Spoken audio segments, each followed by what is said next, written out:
Ladies and gentlemen, feast your eyes on the best looking t-shirt money can buy.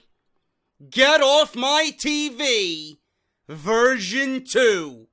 Now including Big Show, Kane, Ryback, and the Black Sheep, Braun Strowman. Available now for $19.99. ProWrestlingTees.com/offthescript. Go get yours today and join the revolution. Join the movement and wear it with pride every single Monday night during Monday Night Raw. Get Off My TV. Once again, now available through my online shop at ProWrestlingTees.com/offthescript.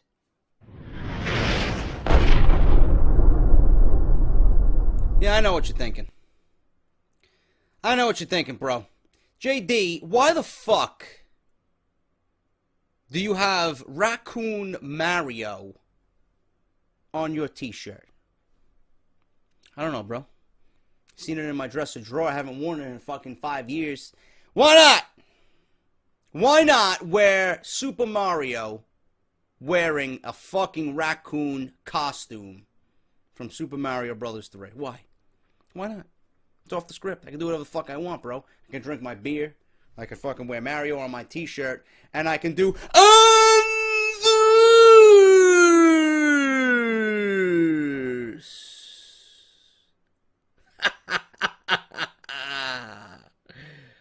is number 108, part number 3 of the number 1 fucking source right here on YouTube.com for everything WWE. This is Off the Script, the number 1 fucking podcast that is going to be in your subscription boxes right here on YouTube.com, man. Thank you guys so much for joining me. And yes, I took a shower, and I literally found this in my dresser drawer at the bottom, bro. All wrinkled and shit. I'm like, you know what? Maybe I'll wear this. It's a nice day out. My dad's actually going to be fucking barbecuing tonight. It's fucking like 65 degrees. Beautiful, bro. So I'm like, you know what? Let me wear this out. I haven't worn it in a while. And I got my Reaper beanie. This shit's fucking beast. Reaper got his own merchandise, man. I love it. I love it. Thank you guys for joining me in Off the Script. I had a fucking busy day yesterday. Jesus fucking Christ. Off the Script Part 2 went up. News on Sting versus Bray Wyatt. That went up. I got news on Roadblock, preview predictions, match analysis, and full card review. That went up yesterday. Plus the Roadblock review. Jesus fucking Christ, man. I was so busy yesterday, I didn't know what to do with myself. I was here for you guys, strictly for you guys. So I hope you all appreciate the work that I put in for this channel. If you guys missed any of those videos, I will link you all down in the description below. So make sure you guys show those videos some love and get them out there to whoever needs to see them, all right? But today we're going to go over more news and rumors. It's very much looking like Off the Script will reach a monumental 4th part, which I can't complain about because you guys love Off the Script. I got so much news fucking seeping out of my computer screen, I don't know what to do with it, bro. So the best thing I could do is give you guys a part 4 of Off the Script on Monday morning, 11 a.m., plus whatever else I got uploaded on Monday. So you guys probably will get a part 4. Otherwise, this video is going to be like an hour long, and I don't want to sit here for 1 hour, all right? Because I got other things planned for this video, like WrestleCrate.com. I went to the post office today. I'll never go to the post office on a fucking Saturday afternoon again, man. Jesus fucking Christ. I seen everyone and anyone in the line for the post office looking to sign up for a passport. Never again on a Saturday afternoon. Fuck that. Fuck that. Took me like a fucking hour to get this motherfucker because the fucking postal guy over here can't leave it on the front doorstep. Which I don't blame him because I don't want it to get stolen, but if I have to wait an hour in line, please, I'll take my fucking chances. Jesus Christ. And they actually did something new here. They gave you a nice box. It looks a little bit more professional, man. Look, the original monthly box of wrestling goodies. Jesus Christ. Ed is a fucking beast over at WrestleCrate. Okay? WrestleCrate.com. On Twitter at WrestleCrates. Use the coupon code if you guys want your own box, and I see a bunch of shit in here that I'm loving already. JD sent me for an instant 10% off your first purchase. That's the regular crate and the ultimate crate, just like this motherfucker, alright? I see this, man. I love these. Just like fucking Dank Ops. I love them. You see all the fucking WWE pops up there and some other shit. I got Alien, I got the Governor from Walking Dead, and now I got Brie Bella. Brie Bella from Total Divas. Oh my god, now I got both Divas. Both Bellas from Total Divas, man. Look at that. You got Brie and Nikki. She's number 14 in the Total Divas collection. She's going, oh my god, it even says Brie mode on her shirt. Oh my god, sleep mode. More like it. Sleep mode. That's going to be fucking awesome. That's going right up there as soon as I find room for it. Got a fucking t-shirt in here, man. What am I going to wear on next week's Off the Script? Let's find out. Oh, my God. Kenny Omega. Look at him. Yes. Kenny Omega, man. One of the guys I wish that was in WWE. I love Kenny Omega's look, bro. He looks fucking beast. I love it. Is it a large, Ed? Is it a large? Please be a large, bro. Yes, it is, man. Good job, man. 2 months in a row with that winning streak, bro. No more extra larges, otherwise I gotta spoil my dad some more, because I can't wear the extra larges. Kenny Omega t-shirt, and this month's ultimate crate from WrestleCrate. What do we got here? Vinyl figure. It's a mystery mini. Mystery mini here. Vinyl figure from WWE. What do we got here, bro? Before I open it, these are the potential candidates. We got Hogan, we got the Bellas, we got the Warrior, Undertaker, Rock, Bryan, Cena, George the Animal Steel, looks like Ric Flair on there. Who's that? Andre the Giant. And you got the Iron Sheik on there as well. Who is it, man? Who is it? Is it Daniel Bryan? Is it the Undertaker? Who is it? He's somebody good. Oh, it's in a box in a black bag. Look. A box within, or a black bag within a box. Jesus Christ. Who is it? Motherfucker. Oh my god. Got the fucking Iron Sheik over here. Look at him. Oh my god, bro. Come on, man. Couldn't be someone that's actually on the active roster right now. What am I going to do with the Iron Sheik? Jesus Christ. What do we got here? Headlocked. A critically acclaimed graphic novel set in the world of wrestling. I don't know what this is, man, but we got, a book. A book to accompany the fucking little card here. Headlocked. The Last Territory. An illustrated serial drama founded in 2008 by Michael Kingston. October 11, 2015. Cover by Jerry Lawler. Jerry Lawler actually wrote this cover, or drew this cover up, man. Look at that. It's pretty fucking beast. Wow. That is fucking good, man. I won't read it. I don't read. But if you guys enjoy comics, this is what it looks like inside. It's pretty fucking cool, man. This is the shit you're going to get in WrestleCrate, bro. This is the shit you're going to get in WrestleCrate. Covered by Jerry Lawler. One more time.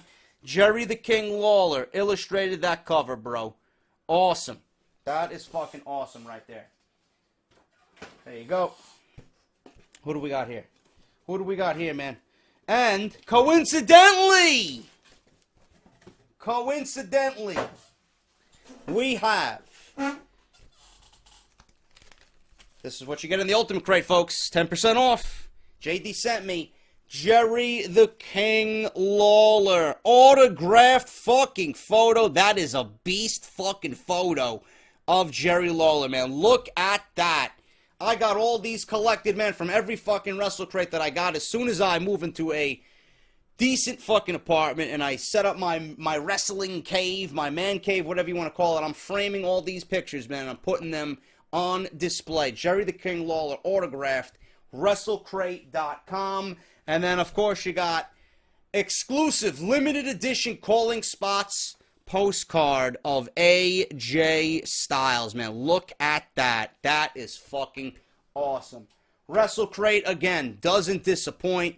Ed Allen and his entire operation is absolutely fucking beast, and there's no better way to get it out to the masses than do it right here on Off the Script. I hope you guys enjoy that. WrestleCrate.com, on Twitter at WrestleCrate. They work out of the United Kingdom as well. Their UK Twitter will be down in the description below as well. And if you guys want an instant 10% off your first purchase, go through me, bro. JD sent me for an instant 10% off a regular crate or the ultimate crate now on WrestleCrate.com. There you guys go. Thank you, Ed. Greatly appreciated. Great fucking product. I look forward always to next month's crate right here on Off the Script. Now, let's get into the news, guys. There are two ideas pitched for Shawn Michaels at WrestleMania 32. And the two of them I can name right now for you. But I'll read you guys the article from the Wrestling Observer newsletter right now. Shawn Michaels is Mr. WrestleMania. He's always going to be welcome at the Showcase of Immortals, but it's much better situation when he's involved with something specifically rather than being a random promo or appearance. True. The Heartbreak Kid Shawn Michaels has already been rumored for the show, but during his appearance on ESPN this week, HBK revealed that he will be watching WrestleMania inside the AT&T Stadium in Dallas. All that's left for him is to find a purpose to get involved. According to the Wrestling Observer, there are two pitched ideas on the table for Shawn Michaels to get involved with the show. The first has been rumored in the past. The idea is for Michaels to act as the special guest referee for the WWE title match between Roman Reigns and Triple H. Obviously, his direct correlation to Triple H doesn't need any explanation. His presence would be to stack the deck against Roman Reigns. Please, we don't need any more stacking the deck against Roman Reigns after what we've seen at Fastlane. I don't know how much more Roman Reigns can have the deck stacked against him. He no-sold 6 chair shots and went on to win that match at Fastlane. Give me a fucking break. No more of this nauseating garbage from WWE. Okay? Shawn Michaels is worth so much more than to stack the deck against Roman Reigns, since his dynamic with the game is infamous. The other idea is for him to do a run-in during a match and interfere. That role may also be for Reigns versus Triple H, but an interference would most likely include the interaction between The Rock during that match. That role could be compared to last year's Sting versus Triple H. Now, that is all the Wrestling Observer has stated, okay? We got 2 roles and 2 ideas pitched for Shawn Michaels. What about this? This is coming from me strictly. I haven't heard anybody else talk about this. And I mentioned this on iTunes. I mentioned this for several weeks now. If you guys have been following me strategically, you would know that I mentioned this, okay? I'm not copying anybody. I'm not fucking stealing content. What about this? What if Shawn Michaels was named the special guest referee in the Hell in a Cell? What if he was the special guest referee for Hell in a Cell and was in cahoots with Shane McMahon behind Vince McMahon's back? It would make sense. There you have The Undertaker, who is in Hell in a Cell. He's still standing in WWE at a WrestleMania, at WrestleMania 32, in this Hell in a Cell with Shane McMahon, because he retired Shawn Michaels. Shawn Michaels put his career on the line because he couldn't get the job done. WWE merely can play up the idea and play up the fact that Shawn Michaels, even after all these years of him saying that he's at peace, he's retired, he doesn't want to be in the business anymore, people keep asking him for one more match, yada, yada, yada. Deep down within the soul of Shawn Michaels, the fact that The Undertaker beat him twice at WrestleMania is still bothering him. So what better idea than for Shawn Michaels to be involved in Hell in a Cell, be the special guest referee, and being the one that's calling that match? Undertaker could be on his way to a victory. Undertaker can solidify another WrestleMania victory over Shane McMahon and make Vince McMahon proud. before you know it, Shawn Michaels, out of nowhere, super kicks The Undertaker's jaw in. 1, 2, 3. Shane McMahon beats The Undertaker for his second loss at WrestleMania because of the jealousy that has been harboring in Shawn Michaels all these years following WrestleMania 26.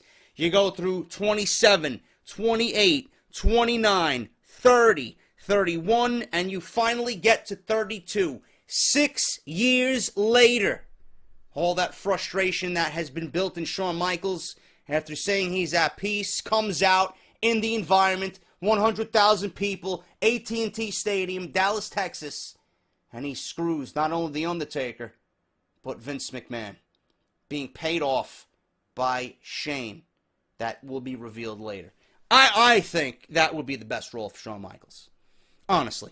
I don't want to see stacking the deck against Roman Reigns. I don't want to see stacking the deck against Roman Reigns to the point where Roman Reigns overcomes Stephanie, Triple H, and Shawn Michaels. Give me a fucking break.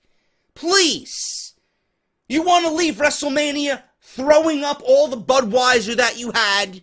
Seriously. That is a fucking dreadful idea. Give me a break. Roman Reigns doesn't need any outside. Roman Reigns should be entering WrestleMania as a fucking heel to begin with, number one. Number two, nobody gives a shit what happens to Roman Reigns. Please. Enough building the fucking deck against him or stacking the deck against him. Nobody wants to see this shit. Everybody had a backlash at the ending of Fastlane in the Triple Threat match. Now you're going to have him overcome both Shawn Michaels and Triple H? Yeah, sure. Let me see WWE get that one over the AT&T Stadium crowd. Give me a fucking break, WWE. Fuck this match. Fuck that being the main event. And fuck Shawn Michaels being involved in that fucking rubbish. The best idea for Shawn Michaels is what I laid out for you. Please. And if there's one match that Shawn Michaels is going to come back to, obviously it's not going to be Daniel Bryan. Obviously. They tease something with Seth Rollins. That would probably be the only one. But if you want Shawn Michaels to have any fucking iota of a one-time match coming back, it's to retire The Undertaker. Seriously. If The Undertaker can't beat Shawn Michaels one more time at WrestleMania, then he retires. Have Shawn Michaels beat The Undertaker. Boom. Right there. Listen, I'm a genius. I know. Mario has fucking seen it today. I'm a genius. There's no greater story at WrestleMania in recent memory than Shawn Michaels and The Undertaker. If you want Shawn Michaels to come back for one more match, have him retire The Undertaker. Who's going to retire The Undertaker? Not Sting? I don't think Sting is going to do it. There's no better man in this industry than Shawn Michaels. I'm sticking to that. If you don't like it, listen, go fuck yourself. Seriously, that's what I'm thinking about that. And listen, that's the best role for Shawn Michaels right there at WrestleMania. I called it. If it happens, you heard it right here on Off The Script. Carlito Cool returning to WWE.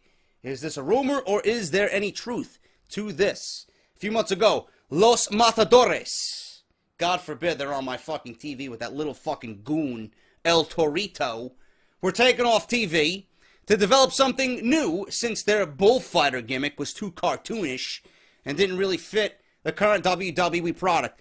When that happened, the rumors began to fly about former United States champion Carlito making his return to WWE and creating a trio with Primo and Epico. Unfortunately, nothing came of these rumors until now.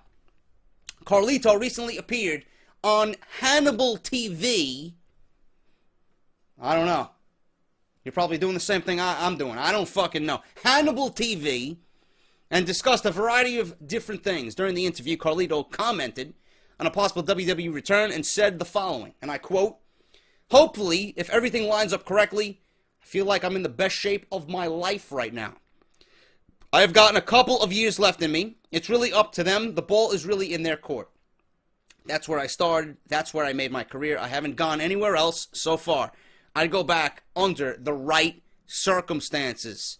Carlito was always a good wrestler and pretty good in the personality department. It would be interesting to see how he would fit in the present day WWE, but there is no way to know for sure if it would work unless everyone gives it a real shot. The one thing that brought Carlito down and I read this from various sources, was that he was very nonchalant, he was very lazy, he was pretty much at the idea that he was entitled to be great. No, you gotta work your fucking ass off. So if you want it, you show me. And that's what brought Carlito down, and that's what made him eventually exit WWE. If he comes back, he's gotta work his fucking ass off. I'd like to see Carlito back. I like the gimmick. I like the fucking dick prick-like, gimmick. I think it works for him. And he would add a great heel to the mid-card. I think he would do very well in WWE if he worked his ass off, if he went a different route compared to his first stint in WWE. I'm hearing he looks fucking great. He's in great condition. He says he's in the best shape of his life. If WWE wants him back, there you go. They got another mid-card guy they can build around, and we can get some decent fucking television on Monday night. I'd be willing to give him another shot. Like I said, it's all up to WWE. The New Day turning face after WrestleMania, which I don't see why this makes sense because they're pretty much borderline face anyway. A lot can change in 24 hours. This week on Monday Night Raw, the New Day successfully defended the Tag Team Championship against Y2AJ.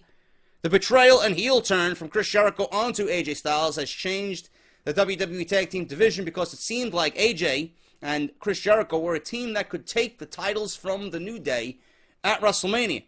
It seems like WWE has other long-term plans for the New Day. There's been a lot of speculation about what WWE is going to do with the direction of the New Day because post-WrestleMania is the perfect time to shake things up.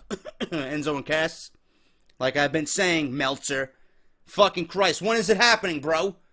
It's going to happen after WrestleMania. It's going to happen on Raw after WrestleMania. I predict that. If I'm wrong, oh well, but I predict that. A lot of people are expecting the stable to break up, which is a fucking dreadful idea, by the way. You want to keep these guys together because they have pretty much held this tag team division together. You don't want to break them up and pretty much ruin the tag team division. Now, when you just have teams, you got the Dudley Boys turning heel, you got the Usos, you got Enzo and Cass probably making their debut, you got the New Day, you got to get some fucking momentum, any kind of momentum at all behind the League of Scrubs. Please, you got a fucking decent division. You got the Ascension that you could use, which I don't understand why they don't. You got a great division on your hands, WWE. Why hasn't this been one of Triple H's pet projects? WWE has built the tag team division. One week it's hot, 1 month it's hot, the next month it's cold. I mean, what's the differing opinion there? I don't get it. Seriously, why would you want to break up the New Day? The best thing on fucking TV. Yeah, they might be overexposed here and there. They might not be or feel the same like they did a year ago when they were just hitting their stride. Some people might be fucking annoyed with their unicorn penises. Some people might be annoyed with their flamboyant gyrating. I love it. I think it's great. Sometimes Big E's the best part of Monday Night Raw. Who's better, Big E gyrating or Monday Night Raw? More times than not, Big E gyrating is what people fucking poll on my Twitter voting. Seriously. So, New Day breaking up, terrible idea for WWE. A lot of people, though, are expecting the stable to break up despite being one of the top acts in the company. According to the Wrestling Observer, Dave Meltzer is reporting that not only is the group staying together, according to Dave Meltzer, Jesus Christ, like I said, you got a better shot of going to fucking the bargain basement, buying a Magic 8 Ball for 99 cents. Is the New Day going to break up sooner rather than later? That's a better answer than whatever Dave Meltzer's gonna fucking give you. Actually, I might go get a Magic 8 Ball and fucking have a fucking predictions segment on Off The Script. Let me know if you guys want to see that. JD with a Magic 8 Ball. Who's better, Meltzer or the Magic 8 Ball? I think I'll do it, bro. I think I have to go do that. There's a 99-cent store right down the street. Gonna have to go do that. Dave Meltzer is not only reporting that the group is staying together, but they're going to be making a full face turn after WrestleMania. Well, you're putting them against the League of fucking Scrubs. Right now, they are a face. So, I don't know what this report is talking about. At WrestleMania, they'll be getting a huge entrance. Huge as Lexington Steele's penis, I'm hearing. That's what's being told to me. I don't know.